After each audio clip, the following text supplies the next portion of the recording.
எங்கள் அன்பின் பரலோக பிதாவே, ஆசீர்வதிக்கப்பட்ட நல்ல மாலை வேலைக்காக நன்றோடு துதிக்கிறோம், ஸ்தோத்திரிக்கிற ராஜா.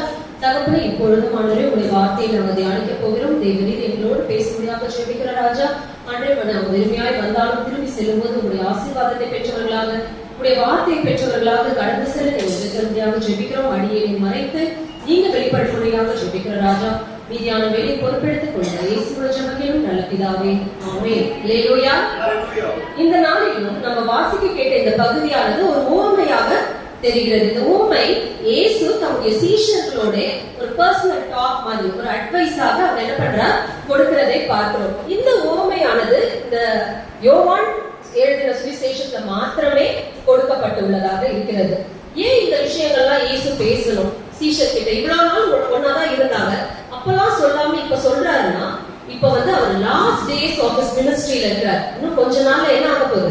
சிலுவை பாடுகள். அதற்கு முன்பாக சீஷர்களை தைரியப்படுத்தும் விதமாக, அதாவது நான் இல்லைனாலும் நீங்க எப்படியெல்லாம் இருக்கணும், இவ்வளவு தைரியமா இருக்கணும் அப்படின்னு சொல்லி அவர்களுக்கு ஒரு அறிவுரையாக தைரியப்படுத்தும் விதமாக தான் இயேசு தம்முடைய சீஷர்களிடம் பேசுகிறதை பார்க்கிறோம். இங்க வாசிக்கிட்ட இந்த பகுதியில 3 விதமான கேரக்டர்ஸ். யாரெல்லாம்? பிதா, அவர் யாரு? திராட்சை தோட்டக்காரர். அடுத்தது இயேசு, இயேசு யாரு? திராட்சை செடி. அடுத்தது கொடி, யார் அது? நம்ம தான் அந்த கொடிகள் அப்படின்னு சொல்லி இங்க சொல்லுவோம். இந்த பகுதியில பாத்தீங்கன்னா நிலைத்திருங்கள் நிலைத்திருங்கன்னு சொல்லி அடிக்கடி வருகிறதாக பாக்குறோம். இப்ப நம்மளே எடுத்துக்கிட்டாலும் நிலைத்திருக்கிறத நம்ம எல்லாரும் என்ன பண்ணுவோம்? விரும்புவோம்.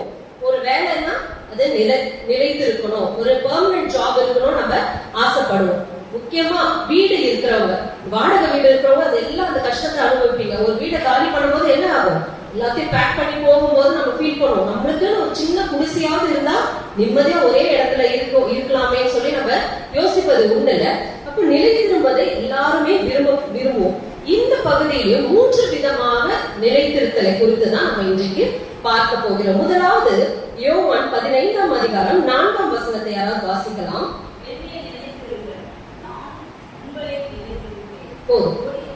என்னில் நிலைத்திருங்கள், நானும் உங்களில் நிலைத்திருப்பேன்.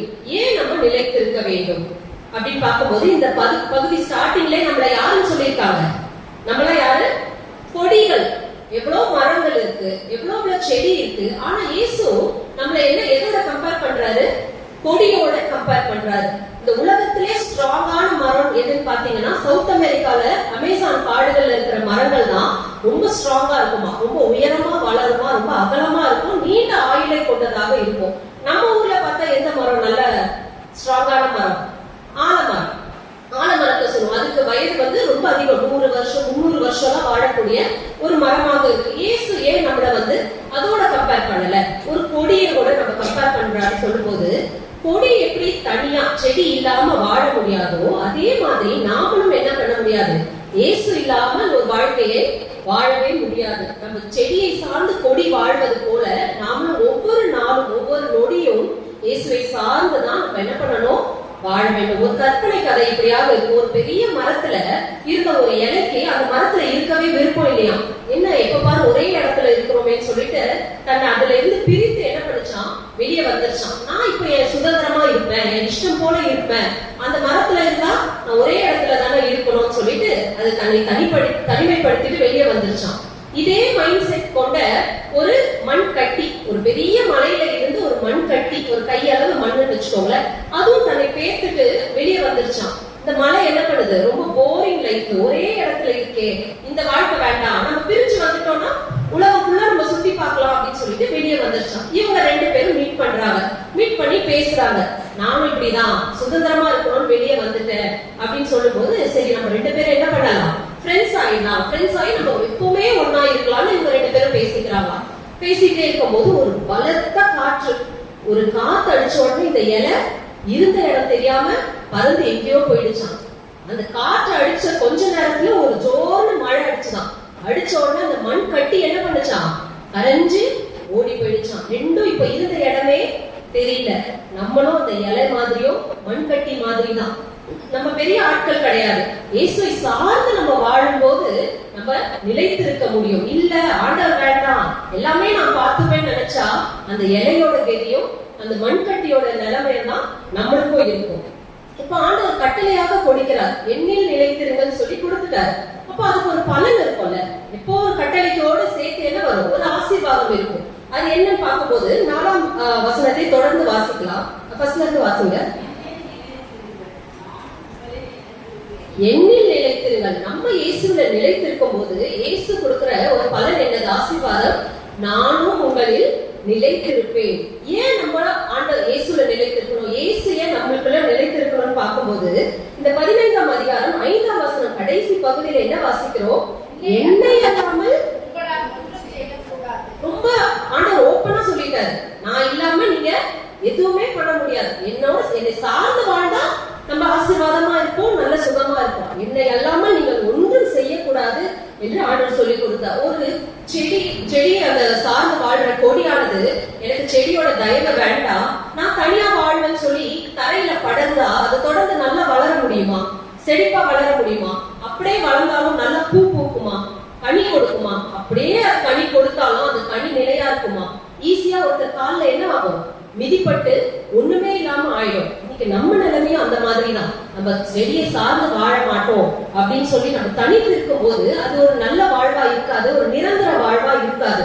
அதனால நம்ம சில நேரம் என்ன நினைக்கிறோம்? எனக்கு நிறைய டேலண்ட்ஸ் இருக்கு, என் தாளத்தை வச்சு நானு முன்னேறிடுவேன், எங்க அப்பா எனக்கு சொத்து சேர்த்து வச்சிருக்கிறாரு, அது போதும், 2 தலைமுறைக்கு நாம உட்காந்து சாப்பிடுவோம், என் தாத்தா எவ்வளவு பெரிய பொலிட்டிஷியன், அவரால நான் பார்த்துப்பேன்னு சொல்லி நம்ம நான் நினைக்கும் போது அது எதுவுமே என்ன ஆகாது, நம்மளுக்கு சரிப்பட்டு வராது. நம்ம இயேசுவை மாத்திரம் சார்ந்து வாழும்போது அந்த வாழ்க்கை நிலையான வாழ்க்கையாக இருக்கும். இது எல்லாமே இருந்தும் இயேசு இல்லாத வாழ்க்கை எப்படி இருக்கும்?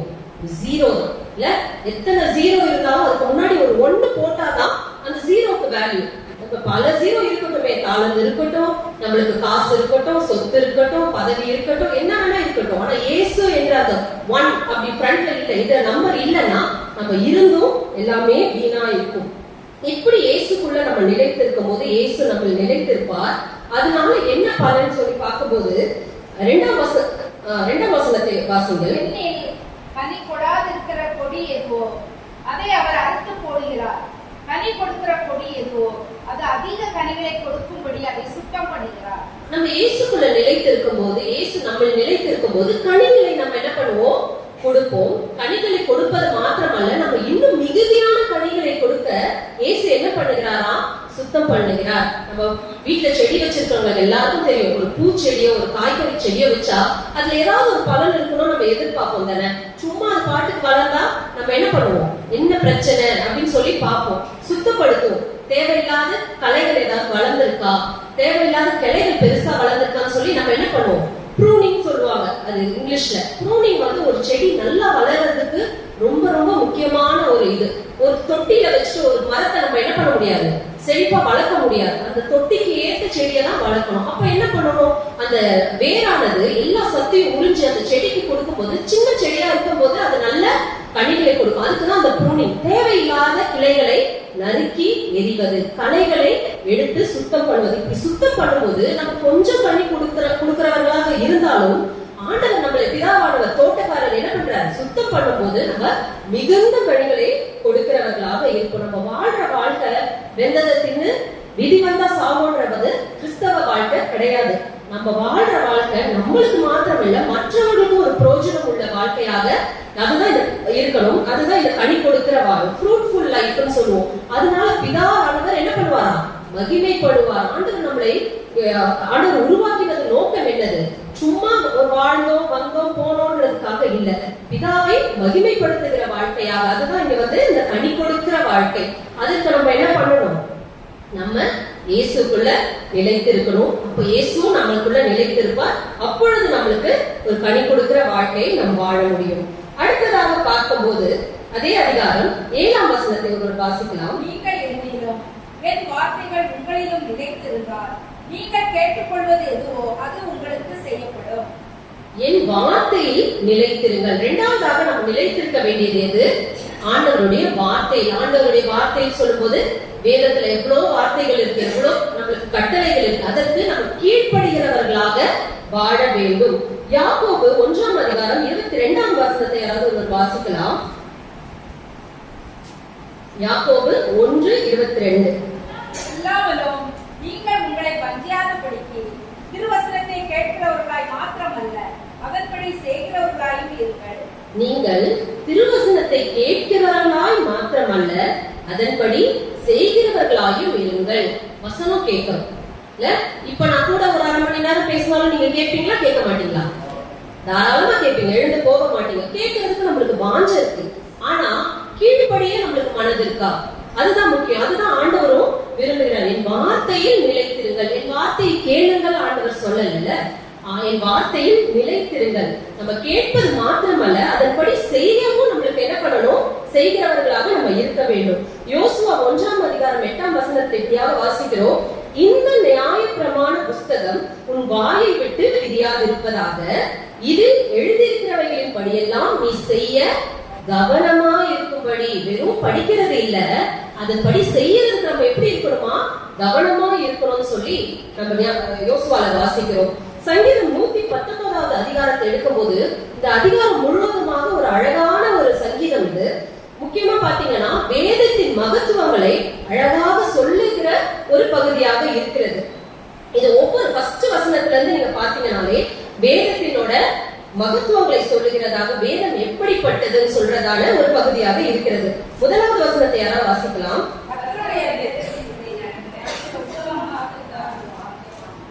கர்த்தருடைய வேதத்தின்படி நடக்கிற உத்தம மார்க்கத்தார் பாக்கியவான்கள். நம்ம பாக்கியவானா இருக்கணும்னா நம்ம வேதத்தின்படி நடக்கிறவர்களாக இருக்க வேண்டும்.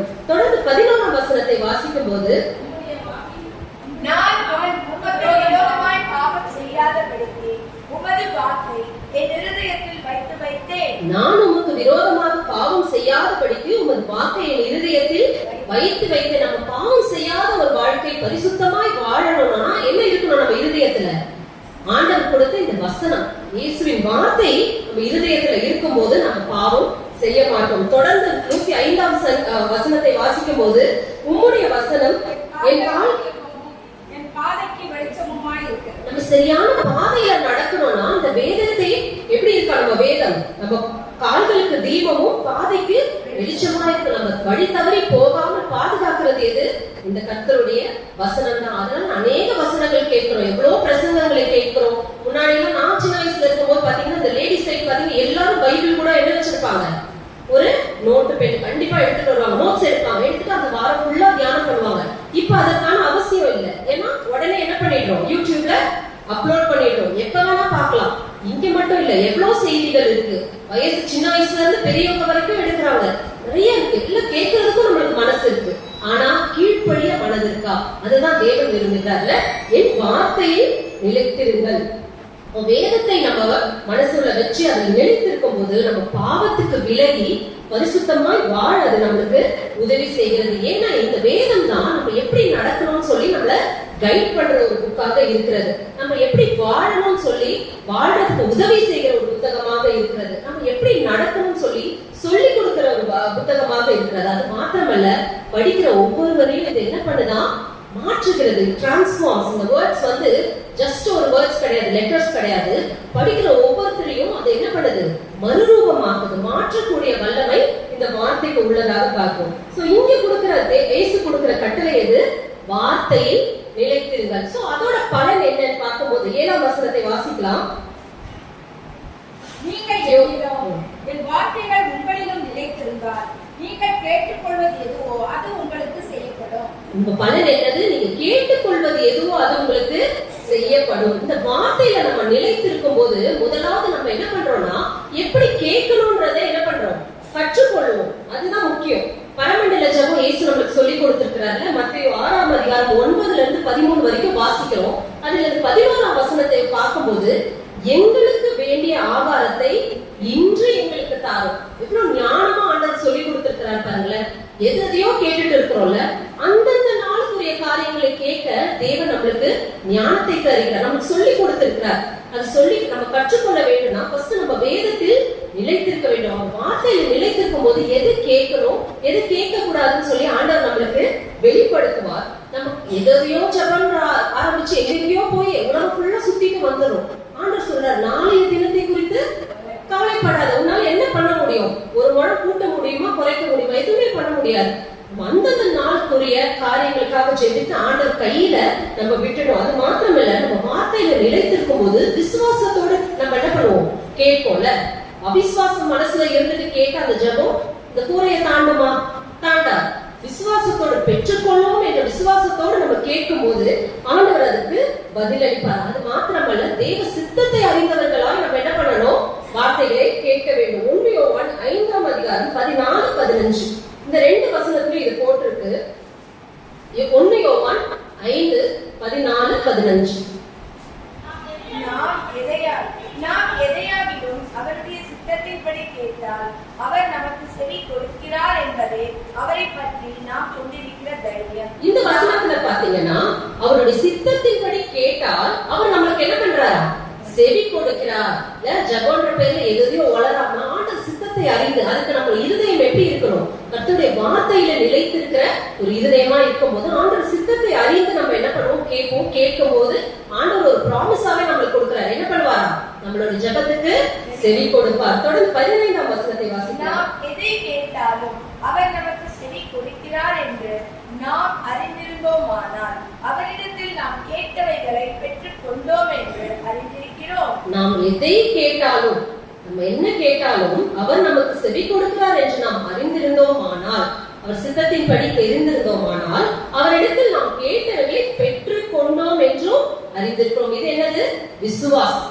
சித்தமும் நம்மளுக்கு தெரியணும், விசுவாசமும் இருக்கும் போது அந்த ஜெபம் என்ன பண்ணும், கேட்கப்படும். அதற்கு முக்கியமான காரியம் என்ன இருக்கணும், அவருடைய வார்த்தையில நம்ம நிலைத்திருக்கணும். மத்தேயு 7ஆம் அதிகாரத்துல பார்க்கும்போது எல்லாருக்கும் தெரிஞ்சது, 7:7 தெரியும், கேட்கல் அப்பொழுது உங்களுக்கு கொடுக்கப்படும். அதை தொடர்ந்து ஆண்டவர் சொல்லும்போது 8ஆம் வசனத்துல, ஏனென்றால் கேட்கிறவன் எவனும் பெற்றுக் கொள்கிறான் என்று நம்ம வாசிக்கிறோம்.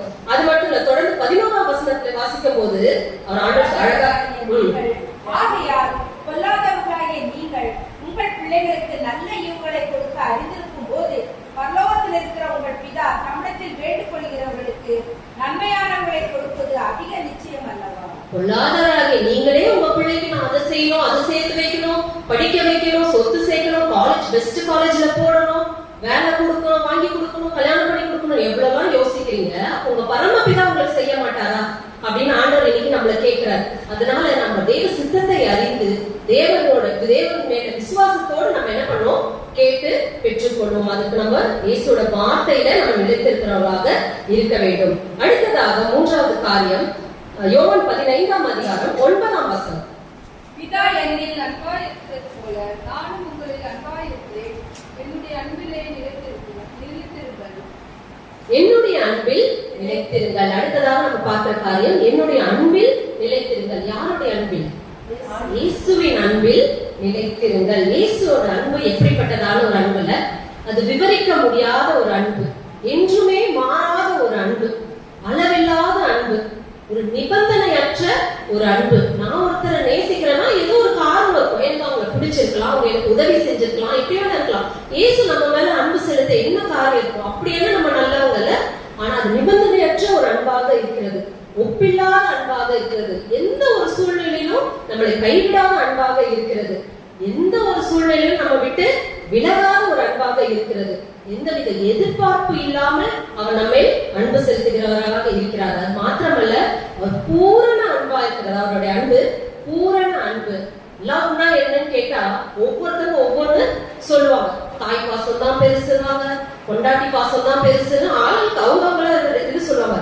ஆனா லவ்வோட டெபினிஷன் என்னன்னு கேட்டா, கிறிஸ்தவர்களாகிய நம்ம என்ன தெரியுமா சொல்லணும்? யோவான் 3:16 அது மொத்தமே அடங்கிறது. அது யாராவது எடுத்தவர்கள் வாசிக்கலாம். யோவான் 3:16.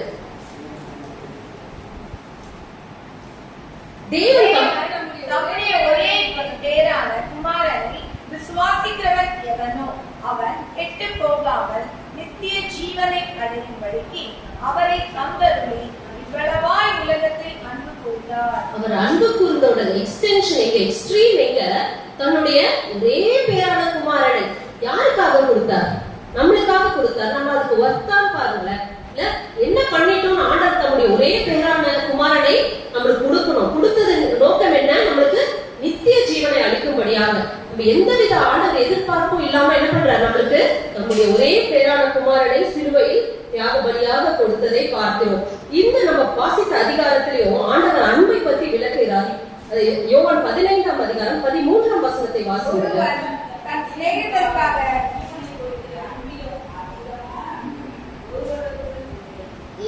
ஒரு அன்போட எக்ஸ்ட்ரீம் என்னன்னு ஆண்டவர் இங்க நமக்கு விளக்கி சொல்றாரு. என்னது? ஒருவன் தன் சிநேகிதருக்காக கொடுக்கிற ஜீவன் தான். அதுதான் அன்போட லாஸ்ட். அதுக்கு மேல இல்ல, அன்பு இல்ல அப்படின்னு சொல்றாரு. யார் நம்மளுக்கு ஒரு ஃப்ரெண்ட் இருக்காங்களா? உயிரை கொடுக்குற அளவுக்கு ஃப்ரெண்ட் இருக்காங்களா? சொல்லிக்கலாம் பேருக்கு. என் நண்பன் என்ன பண்ணுவான்? எனக்கு உயிரை கொடுப்பான். ஏதோ ஒரு கடன் கேட்டா கூட இப்ப என்ன பண்றாங்க? தரமாட்டாங்க. அந்த அளவுக்கு தான் மக்கள் இருக்கிறாங்க. ஆனா ஒருவன் தன் ஜீவனை கொடுக்கிறானா அதுதான் சிறந்த ஒரு அன்புன்னு சொல்லி ஆண்டவர் சொல்லுகிறார். அதை சொல்லிட்டு அதை எவ்வளவு அழகாக அடுத்த வசனத்துல சொல்றாரு பாருங்களேன். நான் உங்களுக்கு கற்பிக்கிற யாவையும் நீங்கள் செய்வீர்கள், ஆனால் என் சிநேகிதராய் இருப்பீர்கள். இப்ப இயேசுக்கு சிநேகிதர் யாரு? நம்ம தான். நம்மளுக்காக ஜீவன் கொடுத்தது யாரு?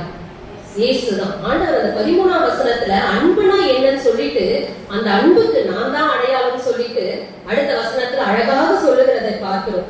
அதனால இயேசுவின் அன்பில் நம்ம நிலைத்திருக்கும் போது அதற்கான பலன் என்னது? சந்தோஷம், நிறைவான சந்தோஷம். 11ஆம் வசனத்துல இருக்கிறது, என்னுடைய சந்தோஷம் உங்களில் நிலைத்திருக்கும் படிக்கும், உங்கள் சந்தோஷம் நிறைவா இருக்கும் படிக்கும் இவைகளை நான் உங்களுக்கு சொல்லுகிறேன். எப்படிப்பட்ட சந்தோஷத்தை இயேசு தருகிறாரா? என்னுடைய சந்தோஷம். முதல்ல இயேசுவின் சந்தோஷம். அடுத்தது அதுல இன்னொரு பகுதி என்னது? நிறைவான சந்தோஷம். நம்ம எல்லாம் ஒரு கோரஸ் பாடுவோம். என்னது? என்னுள்ளம் தேவன் பால் பொங்கி வருகிறது. சேர்த்து சேர்த்து பாடி தேவன் பால் ஆயிடுச்சு. தேவ அன்பால் பொங்கி வழிதேன்னு சொல்லி பாடுவோம். அது முடியும் போது எப்படி முடியாது? கோரஸ் பொங்கி பொங்கி பொங்கி பொங்கி பொங்கி வழிது. பொங்கி வழிது எதுனால? இயேசுவின் அன்பினால. இயேசுவின் அன்பு அளவு கிடையாது, அளவு போலே கிடையாது. பொங்கி வழிகிற அன்பு அது நிறைவான அன்பாக, நிறைவான சந்தோஷமாக இருக்கிறதை பார்க்கிறோம். அது மாத்திரமில்ல, ஒரு ஈஸியா அட்வைஸ் பண்றதுன்றது ரொம்ப ஈஸி. நீங்க இப்படி இருங்க, இங்க போங்க, இப்படி வாங்கன்னு சொல்றது ஒருத்தர் ஈஸி. ஆனா அந்த வழியை நடந்து காட்டுறதுதான் உண்மையான ஒரு லீடர்ஷிப், ஒரு லீடருக்கான குவாலிட்டி. 15ஆம் அதிகாரம் 10ஆம் வசனத்துல இயேசு அவரை குறித்து அவர் சொல்லுகிற வார்த்தையை வாசிக்கிறோம். நான் என் பிதாவின் கற்பனைகளை கைக்கொண்டு அவருடைய அன்பிலே நிலைத்திருக்கிறது போல நான் என் பிதாவின் கற்பனைகளை கைக்கொண்டு அவருடைய அன்பிலே, இயேசுவானவர் பிதாவோட அன்பிலே நிலைத்திருந்தது போல நீங்களும் என் கற்பனைகளை கை கொண்டிருந்தால் என்னுடைய அன்பிலே நிலைத்திருப்பீர்கள். நான் என் பிதாவோட அன்பில நிலைத்திருக்கிறேன், அதே போல நீங்களும் என்ன பண்ணுங்க? நிலைத்திருங்கள். அவர் அன்பில நிலைத்திருந்தனால சிலுவையில தன்னை ஒப்பு கொடுத்தார். நம்ம என்ன வாசிக்கிறோம்? சிலுவை மட்டும் தன்னை தாழ்த்தினார், கீழ்ப்படிந்தவராகி தம்மை தாழ்த்தினார் என்று வாசிக்கிறோம்ல. அதுதான் அவர் பிதாவின் மேல் வைத்த அன்பு. அந்த அன்பின் வெளிப்பாடுதான் சிலுவை மரணம். ஆண்டவர் நம்மளுக்கு ஒரு எக்ஸாம்பிள செட் பண்ணி வச்சுட்டு அந்த பாத்துல தான் நம்மள என்ன பண்ண சொல்றாரு? நடக்க சொல்லுகிறாரு. ஒரு நல்ல லீடருக்கான குவாலிட்டி வெறும் இன்ஸ்ட்ரக்ஷன் கொடுக்கிறது இல்ல, ஆக்ஷன் தான் ஃபர்ஸ்ட். அப்புறம் தான் என்ன பண்ணுவாங்க? வேர்ட்ஸ். இந்த வழியில நடந்து காமிச்சிட்டு இந்த வழியில நீங்க நடங்கன்னு சொல்றதுதான் ஒரு நல்ல லீடர். அந்த நல்ல லீடராக இயேசு நம்ம வாழ்க்கையில இருக்கிறதை பார்க்கிறோம். அவர் சிலுவை மரணம் அவர் அன்பின் வெளிப்பாடாக இருக்கிறது. அது மாத்திரமல்ல, என்ன சொல்லிருக்கிறாரு? நிறைவான சந்தோஷத்தை தருவேன்னு சொல்றாரு. இங்க இருக்கும் போது நம்மளுக்கு யாருக்காவது நிறைவான சந்தோஷம் இருக்குமா? அப்படியே இருந்தாலும் 5 நிமிஷம் 10 நிமிஷம், ஒரு நாள் 2 நாள், அதுக்கப்புறம் ஒரு பிரச்சனை, நம்மள வீட்டை தேடி வந்து கதவை தட்டி வாசல்ல காத்துக்கிட்டு இருக்கோம்ல. ஆனா பரலோக வாழ்வுதான், இல்ல நித்திய வாழ்வுதான் ஆண்டவர் கொடுக்கிற நம்மளுக்கு சந்தோஷமாக இருக்கிறது. வெளிப்படுத்தின விசேஷம் 21:4 நான் வாசிக்கிறேன். அவர்களுடைய கண்ணீர் யாவையும் தேவன் துடைப்பார், இனி மரணமும் இல்லை, துக்கமும் இல்லை, அலறுதலும் இல்லை, வருத்தமும் இல்லை, முந்தினவைகள் ஒழிந்து போயின என்று விளம்பினது. கண்ணீர் இல்லாத ஒரு இடம், மரணம் இல்லாத ஒரு இடம், துக்கம் இல்லாத இடம், அலறுதல் இல்லாத இடம், வருத்தம் இல்லாத இடம். இந்த இடம் தான் உண்மையான சந்தோஷமான இடம். அது எது? பரலோக ராஜ்யம். அங்க போகணும்னா நம்ம என்ன பண்ணணும்? ஆண்டவருக்கு பிரியமாய் வாழ்ந்து நம்ம கேட்ட இந்த 3 காரியங்கள் மனதில வைத்து நம்ம அங்க போகும்போது அங்கதான் நித்திய மகிழ்ச்சி, நித்திய சந்தோஷம் இருக்கிற இடமாக இந்த பரலோக வாழ்வு இருக்கிறதை பார்க்கிறோம். இப்பொழுது இந்த 3 காரியத்தை குறித்து நம்ம கேட்டோம்ல. இயேசுவில் நிலைத்திருப்போம், இயேசுவின் வார்த்தையில் நிலைத்திருப்போம், இயேசுவின் அன்பில் நிலைத்திருப்போம். இது 3 காரியம் செய்யும் போது நமக்கு 3 விதமான பலன்களும் கிடைக்குது. என்ன பலன்? முதல்ல அவரும் நம்மளுக்குள் நிலைத்திருப்பார். இரண்டாவது, நம்ம கேட்டுக்கொள்வது எதுவோ அது நம்மளுக்கு கிடைக்கும். மூன்றாவது, நிறைவான சந்தோஷம், நம்மளோட சந்தோஷம் நிறைவா இருக்கும். இதோட நான் இந்த பிரசங்கத்தை நிறுத்திட்டேன்னா பாதி பிரசங்கம் தான் நடந்தது. நம்ம நிலைத்திருந்தால் என்ன கிடைக்கும்ன்றத நம்ம கேட்டுட்டோம்ல. அப்ப நிலைத்திராவிட்டால் என்ன நடக்கணும் நம்ம தெரிஞ்சுக்கணும்ல. ரொம்ப சின்னதா அந்த கீ பாயிண்ட்ஸ் மட்டும் சொல்லிட்டு நான் கடந்து போகிறேன். 2வது வசனத்துல பார்க்கிறோம், அவர் கனி கொடாது இருக்கிற கொடி எதுவோ, எண்ணில் கனி கொடாது இருக்கிற கொடி எதுவோ அதை அவர் அறுத்து போடுகிறார். நேற்று நம்ம அத்தி மரத்தை பத்தி கேட்டோம்ல. என்ன கேட்கிறாங்க? தவணை கேட்கிறாங்க. கனி கொடுக்கல, ஆனா அதனால பரிந்து பேசி தவணை கேட்கிறாங்க. ஆனா இங்க வந்து தவணை கொடுக்கவே படல. கனி கொடுக்கலன்னா அறுத்து போடுகிறார் என்று வாசிக்கிறோம். 4வது வசனத்தை பார்க்கும்போது, நானும் உங்களில் நிலைத்திருப்பேன். கொடியானது திராட்சை செடியில் நிலைத்திராவிட்டால் அது தானாய் கனி கொடுக்கப்பட மாட்டாது போல நீங்களும் என்னில் நிலைத்திராவிட்டால் கனி கொடுக்க மாட்டீர்கள். நாம் அவர்கள் நிலைத்திராவிட்டால் நம்மளால கனி கொடுக்க முடியாது. ஒரு ஃப்ரூட்ஃபுல்லான லைஃப் நம்மளால வாழ முடியாது. 6வது வசனத்துல வாசிக்கும் போது, நீங்க உலர்ந்து போவான். ஆண்டவருக்குள்ள நம்ம நிலைத்து இருக்கலன்னா என்ன ஆகும்? உலர்ந்து போவான். உலர்ந்து போன செடி யாராவது நம்ம வீட்டுல எடுத்து வச்சுப்போமா? தொட்டில வச்சுப்போமா? இல்ல நடு வீட்டுல தான் டெக்கரேஷன் வைப்போமா? என்ன பண்ணுவோம்? நம்ம தூக்கி போடுவோம். இங்க என்ன சொல்றாங்க? 6வது வசனத்துல அக்கினியிலே எரிந்து போம். எப்படி நம்ம ஆண்டவருக்குள்ள நிலைத்திருக்கும் போது நித்திய மகிழ்ச்சியான நித்திய வாழ்வு, பரலோக வாழ்வு கிடைக்குமோ, நம்ம நிலைத்தில்லாமல் போனால் நம்ம உலர்ந்து போய் அக்கினியிலே போடப்படுவோம். அதனால இயேசு ஒருவர் மாத்திரமே நிலையானவர். அவருக்குள்ள நம்ம நிலைத்திருக்கும் போது நிலையான வாழ்வை பெற்று அவருக்கு பிரியமான நம்ம வாழ்க்கை வாழ்வோம். கர்த்தர் தாமே இந்த வார்த்தை ஆசீர்வதித்து தருவாராக. ஆமென்.